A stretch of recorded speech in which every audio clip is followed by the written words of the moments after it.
पूजा विधि। हरियाली तीज के मौके पर महिलाओं सुबह जल्दी उठकर स्नान कर लें।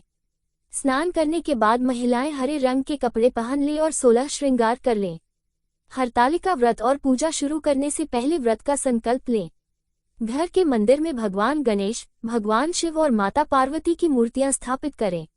भगवान शिव, पार्वती और गणेश को वस्त्र अर्पित करें। इसके बाद मूर्तियों के माथे पर कुमकुम लगाएं। फूल, अक्षत, प्रसाद अर्पित करें। मां पार्वती को 16 श्रृंगार चढ़ाएं। भगवान शिव और देवी पार्वती की षोडशोपचार पूजा शुरू करें। हरतालिका व्रत कथा का पाठ करें। हरतालिका व्रत कथा। ये हरतालिका व्रत कथा शिवजी ने ही मां पार्वती को सुनाई थी। शिव भगवान ने इस कथा में मां पार्वती को उनका पिछला जन्म याद दिलाया था। हे गौरा, पिछले जन्म में तुमने मुझे पाने के लिए बहुत छोटी उम्र में कठोर तप और घोर तपस्या की थी। तुमने न तो कुछ खाया और न ही पिया, बस हवा और सूखे पत्ते चबाए। जला देने वाली गर्मी हो या कंपा देने वाली ठंड तुम नहीं हटी, डटी रही। बारिश में भी तुमने जल नहीं पिया। तुम्हें इस हालत में देखकर तुम्हारे पिता दुखी थे। उनको दुखी देखकर नारद मुनि आए और कहा कि मैं भगवान विष्णु के भेजने पर यहाँ आया हूँ। वह आपकी कन्या की से विवाह करना चाहते हैं। इस बारे में मैं आपकी राय जानना चाहता हूँ। नारद जी की बात सुनकर आपके पिता बोले, अगर भगवान विष्णु ये चाहते हैं तो उन्हें कोई आपत्ति नहीं, परंतु जब तुम्हें इस विवाह के बारे में पता चला तो तुम दुखी हो गई। तुम्हारी एक सहेली ने तुम्हारे दुख का कारण पूछा तो तुमने कहा कि मैंने सच्चे मन से भगवान शिव का वरण किया है, किंतु मेरे पिता ने मेरा विवाह विष्णु जी के साथ तय कर दिया है। मैं विचित्र धर्मसंकट में हूँ। अब मेरे पास प्राण त्याग देने के अलावा कोई और उपाय नहीं बचा। तुम्हारी सखी बहुत ही समझदार थी। उसने कहा, प्राण छोड़ने का यहाँ कारण ही क्या है? संकट के समय धैर्य से काम लेना चाहिए। भारतीय नारी के जीवन की सार्थकता इसी में है कि जिसे मन से पति रूप में एक बार वरण कर लिया, जीवन पर्यंत उसी से निर्वाह करें। मैं तुम्हें घनघोर वन में ले चलती हूँ, जो साधना स्थल भी है और जहाँ तुम्हारे पिता तुम्हें खोज भी नहीं पाएंगे। मुझे पूर्ण विश्वास है कि ईश्वर अवश्य ही तुम्हारी सहायता करेंगे। तुमने ऐसा ही किया। तुम्हारे पिता तुम्हें घर में न पाकर बड़े चिंतित और दुखी हुए।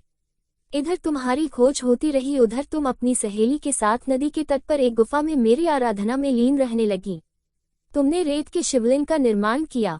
तुम्हारी इस कठोर तपस्या के प्रभाव से मेरा आसन हिल उठा और मैं शीघ्र ही तुम्हारे पास पहुंचा और तुमसे वर मांगने को कहा। तब अपनी तपस्या के फलीभूत मुझे अपने समक्ष पाकर तुमने कहा, मैं आपको सच्चे मन से पति के रूप में वरण कर चुकी हूँ। यदि आप सचमुच मेरी तपस्या से प्रसन्न होकर यहाँ पधारे हैं तो मुझे अपनी अर्धांगिनी के रूप में स्वीकार कर लीजिए। तब तथास्तु कहकर मैं कैलाश पर्वत पर लौट गया। उसी समय गिरिराज अपने बंधु बांधवों के साथ तुम्हें खोजते हुए वहां पहुंचे। तुमने सारा वृतांत बताया और कहा कि मैं घर तभी जाऊंगी अगर आप महादेव से मेरा विवाह करेंगे। तुम्हारे पिता मान गए और उन्होंने हमारा विवाह करवाया। इस व्रत का महत्व यह है कि मैं इस व्रत को पूर्ण निष्ठा से करने वाली प्रत्येक स्त्री को मनवांछित फल देता हूँ। इस पूरे प्रकरण में तुम्हारी सखी ने तुम्हारा हरण किया था, इसलिए इस व्रत का नाम हरतालिका व्रत हो गया। इस व्रत से जुड़ी एक मान्यता यह है कि इस व्रत को करने वाली स्त्रियां पार्वती जी के समान ही सुखपूर्वक पतिर्मन करके शिवलोक को जाती हैं। सौभाग्यवती स्त्रियां अपने सुहाग को अखंड बनाए रखने और अविवाहित युवतियां मन मुताबिक वर पाने के लिए हरतालिका तीज का व्रत करती हैं। पूजन के लिए केले के पत्तों से मंडप बनाकर गौरी शंकर की प्रतिमा स्थापित की जाती है। इसके साथ पार्वती जी को सुहाग का सारा सामान चढ़ाया जाता है। रात में भजन कीर्तन करते हुए जागरण कर 3 बार आरती की जाती है और शिव पार्वती विवाह की कथा सुनी जाती है। इस व्रत के व्रती को शयन का निषेध है, इसके लिए उसे रात्रि में भजन कीर्तन के साथ रात्रि जागरण करना पड़ता है। प्रातःकाल स्नान करने के पश्चात श्रद्धा एवं भक्ति पूर्वक किसी सुपात्र सुहागिन महिला को श्रृंगार सामग्री, वस्त्र, खाद्य सामग्री, फल, मिष्ठान एवं यथाशक्ति आभूषण का दान करना चाहिए। रेत के शिवलिंग बनाए हैं तो उनका जलाशय में विसर्जन किया जाता है और खीर खाकर व्रत को संपन्न किया जाता है।